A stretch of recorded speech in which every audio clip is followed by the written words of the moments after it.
Olá, bem-vindo a mais um episódio das Fintechs e Novos Investimentos. E hoje, ao invés de eu entrevistar alguém sobre a fintech dele, o que ele está fazendo ou ela está fazendo, hoje nós vamos ter aqui um episódio para explicar para vocês o que é crowdfunding. Eu tive várias perguntas aí nesses últimos tempos sobre os episódios anteriores para que eu conceituasse, explicasse o que é crowdfunding. E, para tanto, eu trouxe aqui hoje, para me ajudar nisso, a Tamara Schmidt. Tudo bom, Tamara? Tudo bem, Gustavo. Obrigada aí pelo convite. Tá bom. Então, qual que é a ideia nossa aqui? Então, a gente vai conversar um pouco sobre o que a gente vê de crowdfunding. A Tamara, como eu, aí ela adora esse tema, Então, assim, a gente tem estudado muito e tem até conversado. Ela tem escrito textos espetaculares no LinkedIn. Tá? Depois eu vou deixar aqui na descrição dessa conversa aqui o LinkedIn dela. Entra lá, tem acho que uns 6, 7, 8 textos, todos sobre crowdfunding, muito interessante. E aí disso chamou a minha atenção e falou, deixa eu chamar a Tamara para a gente conversar um pouco. Tamara, acho que a primeira pergunta que todo mundo faz, e que eu gostaria que a gente começasse essa conversa com ela, é o que é crowdfunding? Então, crowdfunding, a gente pode pensar no próprio nome, que é crowd, que é um grupo de pessoas, e funding, essas pessoas se juntando para financiar algum objetivo ou alguma causa. Então, um grupo de pessoas que se juntam e vão apoiar financeiramente um objetivo, um projeto ou uma causa. Então, essa é a ideia do crowdfunding. E claro que existem tipos diferentes, tipos diferentes de crowdfunding. É isso que eu ia entrar aqui. Existem pelo menos 3 que eu me lembre, assim, a parte dos que são os crowdfundings dos donations, de doações, a parte dos rewards, que é que você tem alguma recompensa, e a parte de investimentos, São esses 3 mesmos que você vê ou tem mais algum? Isso mesmo. A gente tem o baseado em doação, Então, nesse caso, a pessoa ela está interessada em apoiar apenas a causa, ela não tem nenhuma expectativa de retorno, Então, ela está apoiando uma causa. Geralmente, é bem comum em caridade e causas assistencialistas. Depois a gente tem o de recompensa, Então a ideia é a pessoa ela vai receber um brinde ou ela vai conseguir fazer uma pré-venda, uma pré-compra, de algum produto. E aí a gente tem aqueles que são baseados em investimento, que seria o crowd investing. Dentro dessa categoria, a gente tem o crowdlending, que são os baseados aí em empréstimo, e o equity crowdfunding, que é quando o investidor ele vai ter uma participação ali no capital social da empresa. Então, basicamente, são esses 3 tipos mesmo. Doação, recompensa e investimento.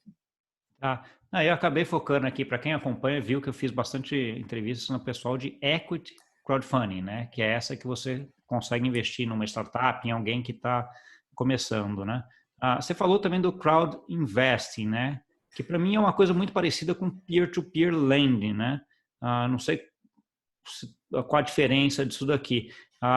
Eu acabo não usando crowd investing no sentido de crowd investing, sim, indo para peer-to-peer lending direto. Então, os termos não são os melhores, Normalmente no mercado o pessoal usa crowdfunding para falar de tudo, Então, tem muita gente que está falando às vezes do crowd investing, mas usa o termo crowdfunding.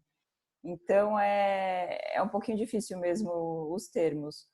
Mas o crowdlending é justamente esse peer-to-peer lending. Não, isso é uma coisa que acaba dificultando, Para quem está leigo e está começando, Esse monte de termo, ainda mais termo em inglês, Quando começa peer-to-peer lending, crowdfunding, crowd investing, reward, toda essa bagunça não ajuda, Tamara? Não.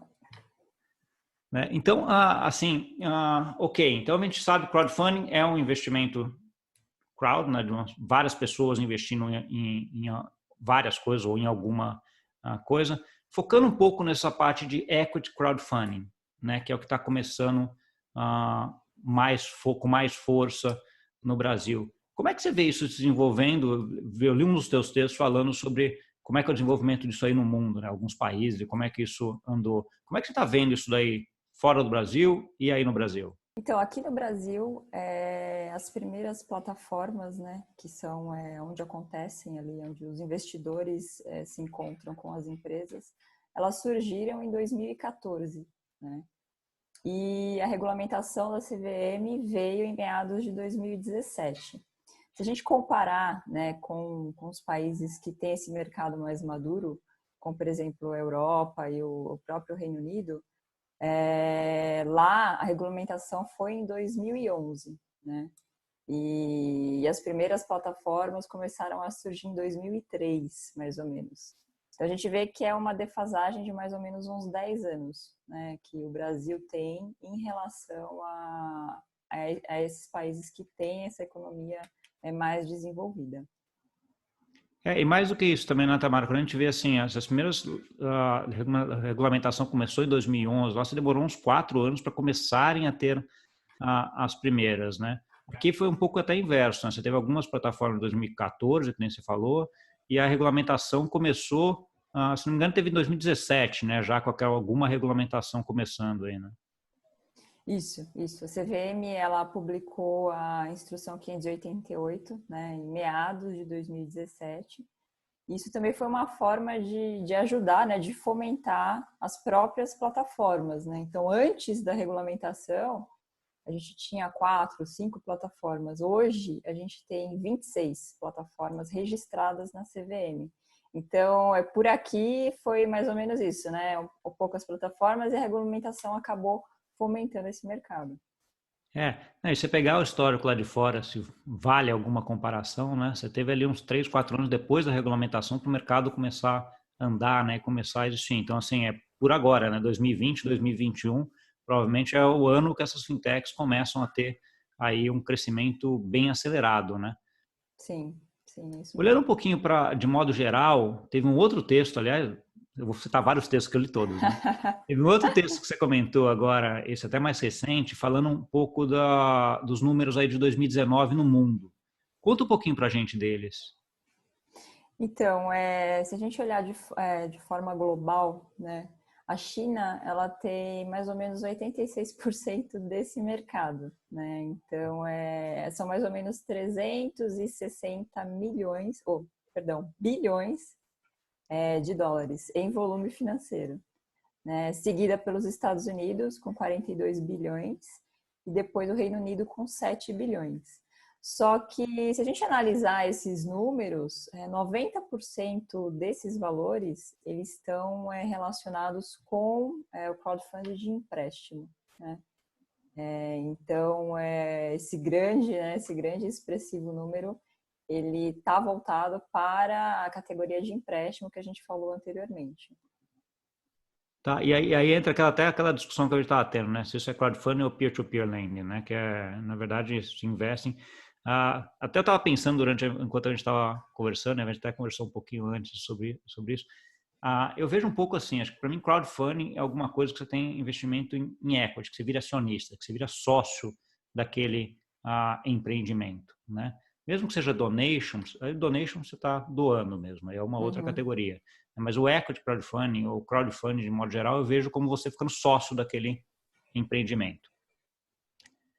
Quando a gente está falando de peer-to-peer lending, aí para mim não é sociedade, é simplesmente empréstimo, né? Você está emprestando dinheiro para alguma empresa ou para alguma pessoa fazer alguma coisa, né? Então, assim, quando você junta esses dois negócios, acaba ficando uns números que para mim às vezes não faz muito sentido, né? Como você falou, 85% é na China, mas a grande parte disso deve ser peer-to-peer lending, né? O pessoal emprestando para dívida, né? Emprestando dinheiro e esperando receber juros, e não ficando sócio de coisas novas, né? Isso, exatamente. Acaba embaralhando, né, um pouco os É, dados. A gente não consegue de fato ver o que é equity crowdfunding, o que é empréstimo. E também os riscos são diferentes, né? Então, no caso do equity, você tem um risco muito maior, né? sim, Mas sim. é normal que, né, nesses números, nessas estatísticas, o pessoal acaba juntando tudo. Sim. Não, é como tudo, né? Começou, é tecnologia começando, então ainda você não tem ainda tudo exatamente regulamentado, exatamente segmentado. Então, assim, você tem ainda alguma coisa para ser feita aí, para ser melhorada, e que a gente vai ajudando, né? Acho que é um pouco disso, né? Você estava comentando até que você estava pensando em fazer um projeto sobre isso também, que acho que pode ser uma ideia aí. Já fica essa ideia de tentar segregar o que é peer-to-peer lending e o que é crowdfunding, né, Tamara? Exatamente. Mas você falou então assim, ok, a China tem 85%, mesmo nessa bagunça aí de peer-to-peer lending, crowdfunding, que esse relatório que você comentou falou. Quem que é o segundo e o terceiro nisso? Então, na sequência, a gente tem os Estados Unidos, né, com 10% do mercado, e na sequência o Reino Unido, com 2% do mercado. Então, esses são os três países aí no topo, né, no topo desse mercado.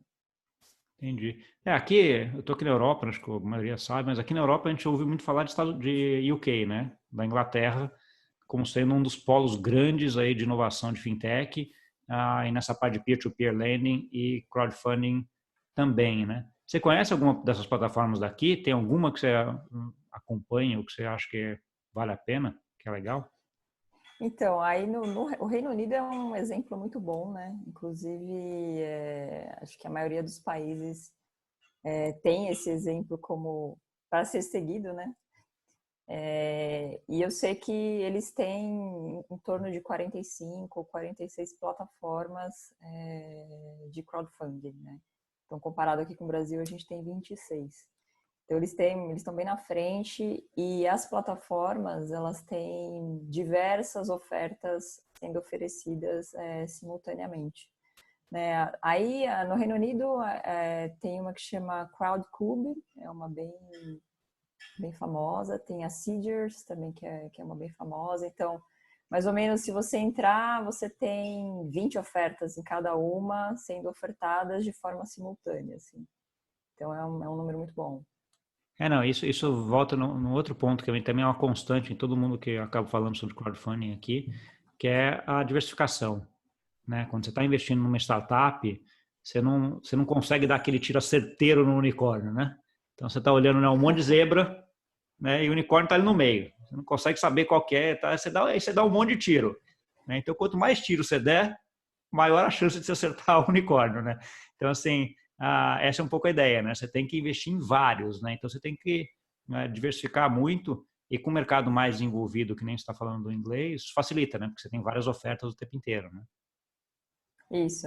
A gente sabe que a maioria não vai dar certo, né? Esse é um mercado de muito risco, né? E o pessoal até fala que de cada 10, né, startups que você investir, uma vai ser bem sucedida. Então, para você ter uma carteira de sucesso, você vai ter que ter muitas startups nessa carteira, né? Nesse caso é isso que você falou, pelo menos 10, né? Não dá para pensar em investir menos do que 10, porque aí a chance é baixa de você acertar o unicórnio e ficar só com um monte de zebra, né? É, Tá. Mas, ok, então a gente já fala de UK aí, que você tem essas plataformas, eu conheço as duas, já olhei, são bem interessantes, né? E acho que tem um ponto também que acho que é importante, o mercado secundário, né? Que acho que é um desenvolvimento aí que o Brasil ainda não está nem regulamentado, se não me engano, né? Que ajuda muito, né? Porque uma coisa é você comprar e ter que ficar abraçado com o investimento por lá, 2, 3, 4 anos ali até dar certo, né? Outra é você poder sair aí no mercado secundário no momento que você queira, né? sim. O mercado secundário, ele vai ser um divisor de águas, né? E ele vai ajudar a fomentar esse mercado, porque você vai trazer as pessoas que são um pouco mais aversas ao risco, né? Então, se você sabe que você vai comprar hoje, de repente amanhã, semana que vem, você tem essa possibilidade de vender, de sair da operação, você consegue trazer mais pessoas para esse mercado. Por outro lado, você precisa ter liquidez para que isso dê certo, né? Então, esse mercado primário, que é o mercado que a gente tem hoje, ele precisa crescer para quando o mercado secundário existir, também exista pessoas para fazerem essa negociação, né? Sim, você tem que ter um mínimo de estoque de ofertas, né? Você tem que ter ofertado algumas, porque senão secundário com uma, duas, três não faz Não nem sentido, adianta. né? Como é que você vê aí a perspectiva aí de crowdfunding, peer-to-peer lending? Vou tirar peer-to-peer lending, senão a gente já vai fazer mais confusão aqui. Como você vê a parte de crowdfunding, mais especificamente de equity crowdfunding, se desenvolvendo no Brasil? Eu acho que o próximo passo é você ter uma forma de flexibilizar, né, algumas regras, algumas regulamentações, para que esse mercado primário cresça, né, de forma expressiva. Então, hoje a gente tem alguns limites de investimento, né, algumas regras, como, por exemplo, divulgação das ofertas, elas só podem ser feitas dentro das plataformas e distribuídas dentro das plataformas. Se a gente comparar, por exemplo, com o Reino Unido, lá eles têm o que eles chamam de marketplace de investimentos alternativos, né? Então, é um site, né? Como se fosse um meta buscador de todas as ofertas, né, das plataformas. Isso ajudaria muito, né, a pessoa que está querendo investir, porque ela não teria que ficar entrando em todas as plataformas e olhando o que está sendo ofertado no mercado. Então, eu acho que o próximo passo seria flexibilizar, né, a regulamentação, algumas regras, para fomentar esse mercado primário. Entendi. Não, essa ideia que você comentou aqui de fora, como é que chama esse site, Tamara? Você sabe? Esse Lembra? site, eu não me lembro. Tá bom. Depois Mas depois depois você eu me te dá. passo. Eu coloco Eu aqui te embaixo passo. também para quem escrito aqui depois para quem quiser entrar. Mas é como se fosse um Google de ofertas de equity crowdfunding, né? Exatamente. Assim, você entra e você vê todas as ofertas de todas as plataformas. Inclusive, esse marketplace ele faz uma série de comparações e análises. Ele também faz um ranqueamento. Então, para o investidor, isso tem muito valor, né? A pessoa entra apenas em um lugar e já consegue ter, né, a visão geral do mercado. Sim, sim. E já fica a ideia aí para, alterando a regulamentação, já tem um novo business para ser criado aí no Brasil, uma fintech nova que vai fazer isso, né? É. Tamara, estamos chegando no final aqui. Eu queria que você desse uma mensagem final para a gente e dissesse onde que as pessoas que escutaram aqui, viram a gente, podem te encontrar. Legal. Bom, acho que a mensagem final é que esse é um mercado muito interessante, tanto para o investidor, né, como para a empresa que está captando e também para a economia do país, né? Acho que é uma forma aí muito boa de fomentar a nossa economia. E o pessoal pode me encontrar aí no LinkedIn, é só me procurar lá, Tamara Ferreira Schmidt. Eu publico diversos textos lá, pode me procurar, pode me mandar mensagem, tirar dúvida, o pessoal fica à vontade. Tá bom. Obrigado, Tamara. Eu vou deixar aqui embaixo também, a descrição aqui embaixo do lado, eu nunca sei onde que é, mas vai estar aqui no escritinho aqui também o link para o teu LinkedIn para entrar lá. Muito obrigado. Legal, eu que agradeço. Obrigada, Gustavo. Para você que nos escutou aqui, que viu essa conversa nossa, aprendeu bem sobre crowdfunding e o que é. Mas ficou com alguma dúvida? Coloca aqui, comenta aqui embaixo, escreve para mim, se encontra em várias mídias sociais também, que eu tento trazer mais conteúdo para explicar melhor esse mercado que eu, assim como a Tamara que conversou com a gente aqui hoje, adoro e acho que vai ajudar muito aí empreendedores, investidores e o país de modo geral. Tá bom? Demais, obrigado e até a próxima.